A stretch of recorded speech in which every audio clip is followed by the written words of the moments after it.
ایک واقعہ ہے دو بھائیوں کا، ایک بڑا تھا دوسرا چھوٹا تھا. تو بڑے بھائی کی شادی ہو گئی اور اس کے بچے بھی ہو گئے. چھوٹا بھائی ابھی اپنی جاب کر رہا تھا، اس کی شادی نہیں ہوئی تھی.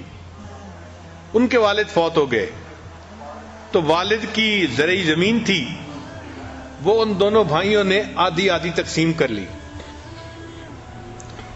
جب آدھی آدھی تقسیم کر لی تو اب اس زمین کی فصل نکلی سال کے بعد جیسے نکلتی ہے.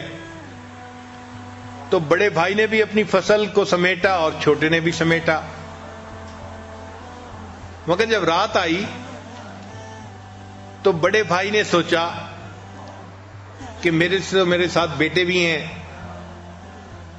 اور وہ بھی ہیلپنگ ہینڈ بن جائیں گے 1 سال 2 سال میں، تو مجھے تو اتنے ضرورت نہیں ہے جتنی کہ میرے چھوٹے بھائی کو ہے. وہ اکیلا ہے بیچارہ، سنگل ہینڈڈ ہے، وہی ارن کرے گا، اسی نے محنت کی. تو کیوں نہ میں اپنے حصے میں سے کچھ گندم کی بوریاں اپنے دوسرے بھائی کو دے دوں. چنانچہ اس نے اپنی 5 بوریاں اٹھائیں اور اپنے چھوٹے بھائی کی زمین کے حصے میں جہاں بوریاں پڑی تھیں وہاں جا کے ڈال دی.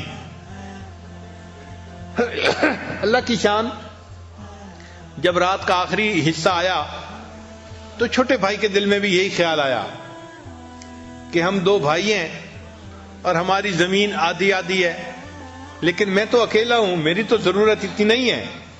میرا بڑا بھائی تو فیملی والا ہے، اس کے بچے ہیں، بیوی ہے، ذمہ داری زیادہ ہے، بوجھ زیادہ ہے.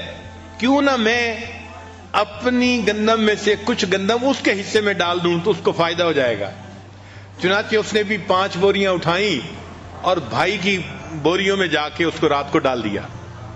اب صبح کا وقت ہوا، دونوں بھائیوں نے اپنی اپنی گندم کا حساب لگایا تو حیران، کیونکہ ان کے حساب سے گندم کی جو گنتی تھی وہ تو اتنی تھی اور اس میں سے 5 بوریاں انہوں نے دوسرے بھائی کو دے دی تھی رات کو، مگر صبح وہ 5 بوریوں کی جو کمی تھی وہ پوری ہوئی تھی.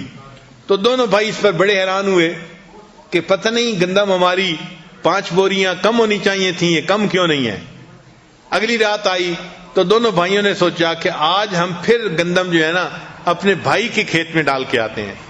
اللہ تعالیٰ کی شان کہ ایک نے 5 بوریاں اٹھائیں اور دوسرے نے 5 بوریاں اٹھائیں.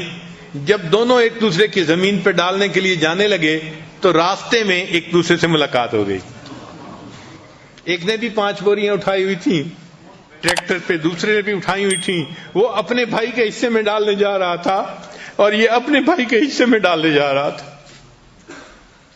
اللہ تعالیٰ ایسی سچی محبتیں ہمیں بھی عطا فرمائے.